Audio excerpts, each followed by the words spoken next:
Bonjour et bienvenue sur KTV en direct à la radio, à la télévision et sur les réseaux sociaux pour ce temps de parole consacré au musée. Oui, car c'est la journée internationale des musées et ça tombe bien, il va y avoir une nuit européenne des musées. Ça va se dérouler le samedi 22 mai et pour en parler, nous recevons Djamar Sindou, le chef de service programmation et communication du MoMA. Bonjour. Bonjour. Bienvenue sur Coésie. Merci beaucoup. Alors, merci d'être là pour parler justement de cette nuit européenne des musées, samedi 22 mai. Il va se passer des choses au parc de la résidence des gouverneurs à travers un parcours ludique notamment. Parlez-nous justement de la genèse de ce projet. Comment vous êtes arrivé à préparer cet événement qui va se dérouler samedi ? Oui, donc la nuit européenne des musées qui avait donc lieu le samedi 15 mai normalement, mais qui a été déplacée suite donc à l'Aïd. Donc on préparait l'Aïd, ça risquait de tomber le même jour, donc ouais, on a pu déplacer, de décaler, oui, tout à fait. Et donc la nuit européenne des musées, c'est comme l'indique le nom, c'est une nuit européenne qui se fait à l'échelle européenne. Et ici à Mayotte, pour la préparer, il y a eu un appel à projet. Donc c'est un appel à projet, la classe L'Œuvre, intitulé la classe L'Œuvre, qui va ici donner la possibilité à des classes de pouvoir répondre à ce projet-là et de pouvoir réaliser notamment, dans le cadre de la Nuit européenne des musées de cette année, des ateliers artistiques pour pouvoir créer plusieurs tableaux de courants artistiques sur le personnage Younoussa Bamana. Ah oui, tout à fait. C'est important. Donc, et où est-ce que ça va se dérouler tout ça ? Cela va se dérouler au jardin donc, de la résidence des gouverneurs, aussi appelé parc de la résidence des gouverneurs. Cette année, malheureusement, le musée, la caserne étant fermée. Donc, on propose au public de pouvoir voir le superbe jardin que nous avons à côté de la résidence des gouverneurs. Et durant toute la journée, il y aura deux moments phares. Donc, il y aura la matinée où nous aurons la restitution donc, de ce projet-là, la classe L'Œuvre, et aussi l'après-midi et le soir. C'est le but en fait de cette nuit européenne des musées. Le but, c'est d'accueillir du public gratuitement, encore une fois, la journée comme la nuit. Donc, de permettre de voir des choses qu'on ne peut pas voir tout le temps. Et donc, durant la matinée, nous aurons l'exposition de ces 6 tableaux de Younoussa Bamana, donc de portraits de Younoussa Bamana, avec des courants différents, cubisme, collage, donc, etc. Vous aurez l'occasion notamment de voir par vous-même, je l'espère, de venir voir ces 6 tableaux. Il y aura des ateliers autour, des ateliers de dessinage avec le grand public qui pourront dessiner grâce à ces portraits-là, d'autres dessins de Younoussa Bamana, et on pourra notamment les laisser là pour que tout le monde puisse voir une œuvre collective.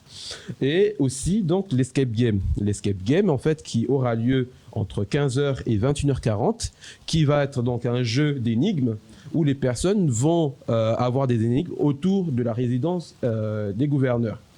Et ils vont devoir chercher des réponses et il y aura donc toute l'équipe du musée qui sera aussi dans l'organisation de cette journée du matin au soir. Ça, c'est la grande mode, les escape games, on en parle souvent. C'est une bonne idée d'avoir mis ça en place. Oui. Pourquoi avoir fait ce choix de l'escape game justement ? Mais déjà, l'escape game, à un moment donné, on l'avait fait une première fois. Ouais. Ça avait très très bien fonctionné. Il y avait plusieurs personnes qui ont bien joué le jeu et ça avait plu. Et ce qui se passe aujourd'hui, c'est qu'elle rentre bien dans le cadre de cette journée, de l'organisation de la journée depuis 15h jusqu'à 22h. Il n'y aura pas de problème, notamment sur l'escape game. Il y a aussi des raisons sanitaires qui nous poussent à ne pas faire ces événements et de choisir d'autres événements à faire. C'est tout à fait normal. Oui, parce qu'il faut, j'allais y venir. Comment on prépare un événement comme ça, qui est donc accueillir du monde en période Covid et en même temps respecter toutes ces raisons sanitaires. Aujourd'hui, le MoMA en fait est déjà habitué à cette situation sanitaire. Nous avons donc un référent Covid qui va lui-même préparer et s'assurer que toutes les démarches administratives, toutes les démarches donc, sanitaires vont être respectées, qu'on a le matériel. Après cela, les techniciens du musée de Mayotte, les médiateurs et toute l'équipe du musée va s'organiser pour que durant la journée, toutes les conditions, donc toutes les barrières, les gestes barrières, soient respectés. Donc ils sont là pour cela.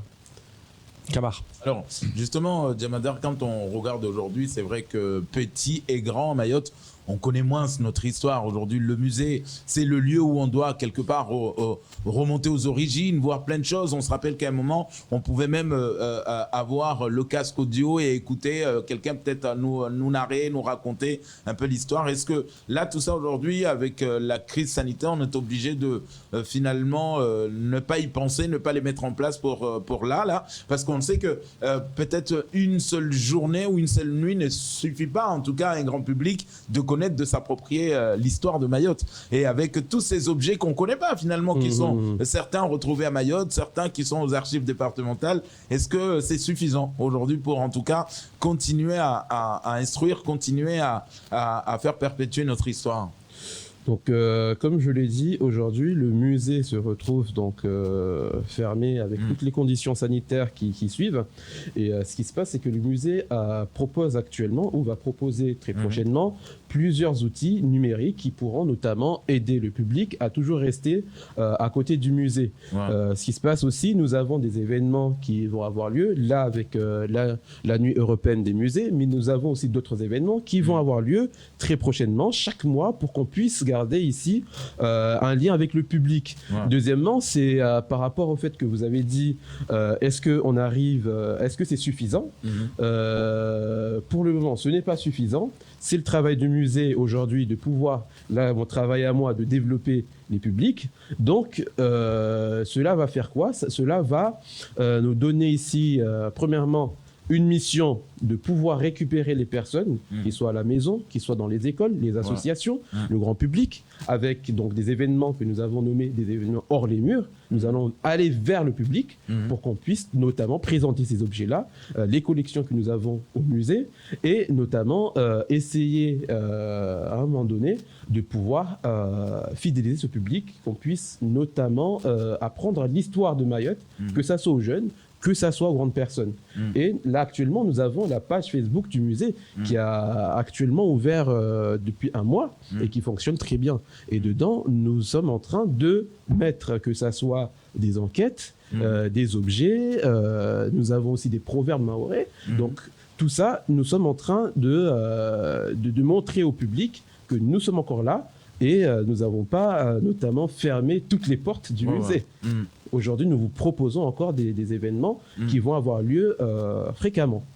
Alors, on le sait, Djamadar, quand vous parlez aujourd'hui de la résidence du gouverneur, c'est vrai qu'à Mayotte, tout de suite, on pense d'abord à la maison du gouverneur du côté de Majimbini, celle qui a été oubliée un peu dans la forêt aujourd'hui. Mais on oublie que Dzaoudzi même, c'était la cité administrative, finalement, de ce territoire. Donc, cet escape game, quelque part, est-ce que c'est une chasse au trésor et permettre à l'enfant d'aller chercher par lui-même une chasse au trésor, quelque chose qui va le pousser à travailler son cerveau? Donc, il y a deux choses déjà. Vous avez la maison du gouverneur qui se trouve du côté de Cavani, un peu plus en hauteur. Et nous avons la maison des gouverneurs. Nous avons vraiment des gouverneurs. D'accord. On va marquer un truc de plus. Voilà, c'est ça. Donc, qui se trouve ici à Dzaoudzi. Et ce qui se passe par rapport à l'escape game, je ne peux pas vous dire plus que ça, mais venez découvrir, c'est un jeu d'énigmes où les jeunes vont chercher des réponses sur donc la résidence des gouverneurs, encore une fois, et je vous laisse en fait... Alors ça dure 40 minutes, si on se perd pas avec l'escape game. Vous parlez des jeunes, mais les jeunes et les moins jeunes peuvent faire l'escape game. Les moins jeunes. C'est ouvert à tout le monde peut le faire. Tout public. Oui.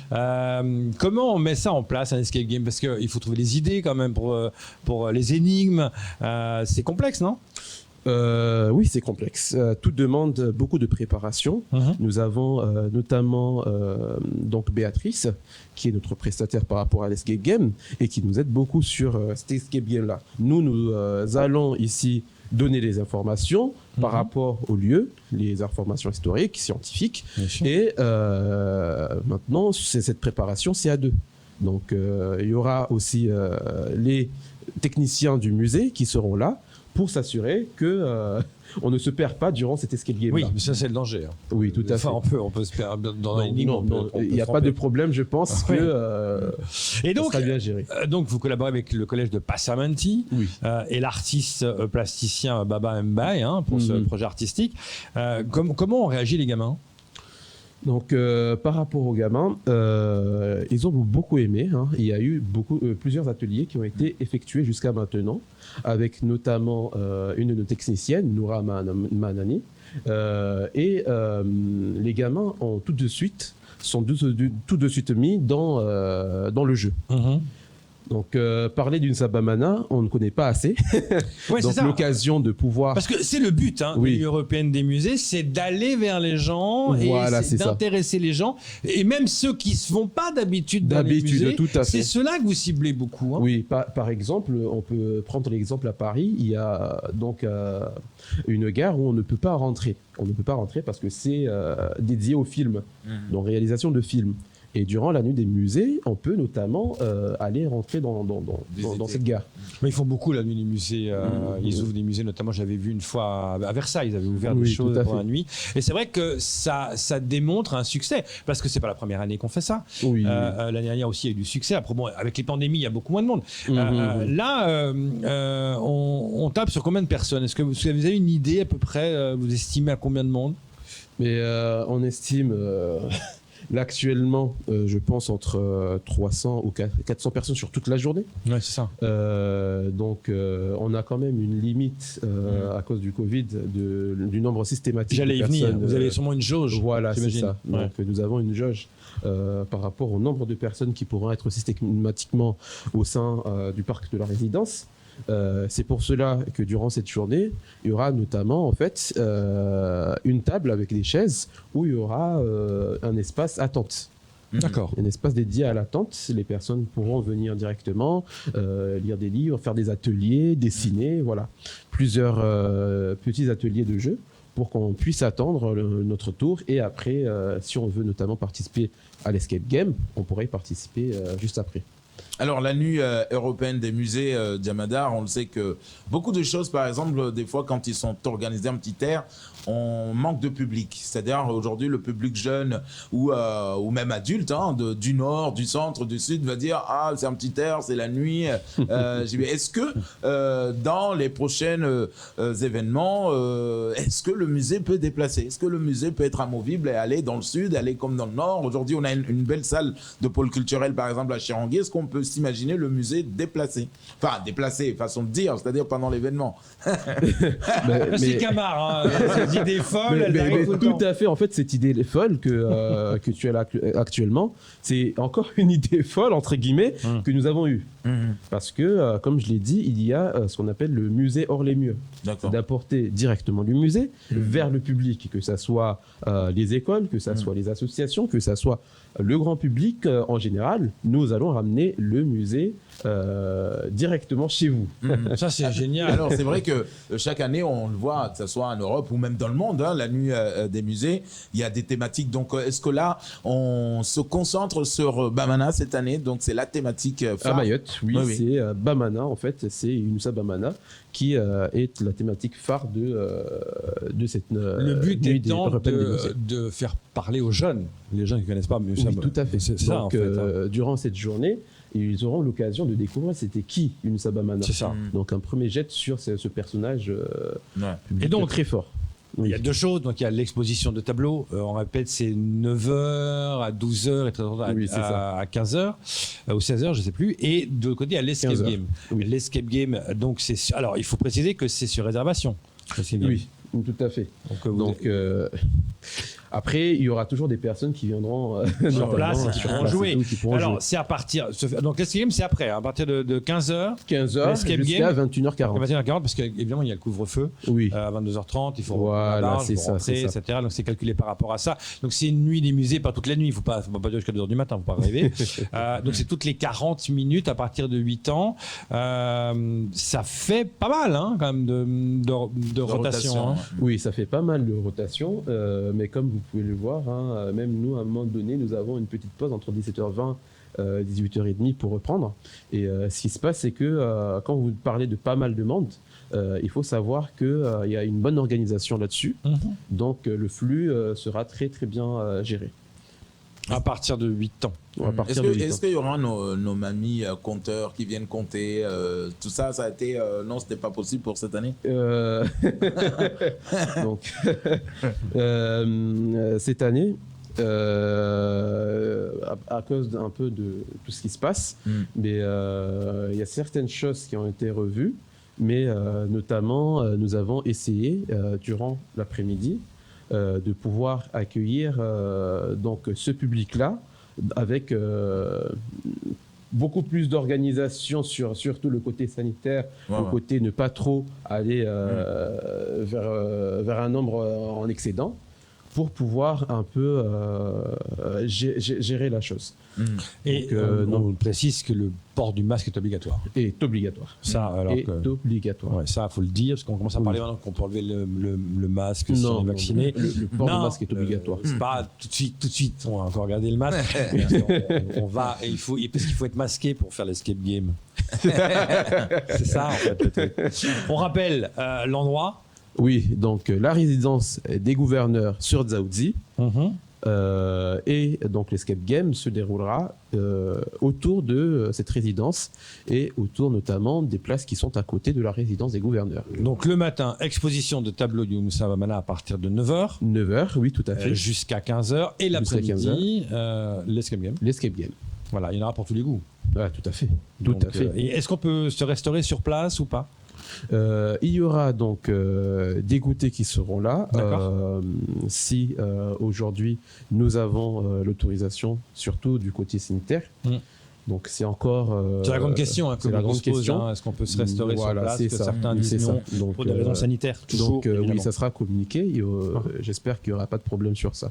Donc notamment, et il faut aussi ne pas oublier que le musée de Mayotte est un service du conseil départemental et le conseil départemental nous aide beaucoup sur cet événement, surtout donc quand vous parlez un peu du manger, notamment nous allons essayer avec le conseil départemental de mettre ça en place.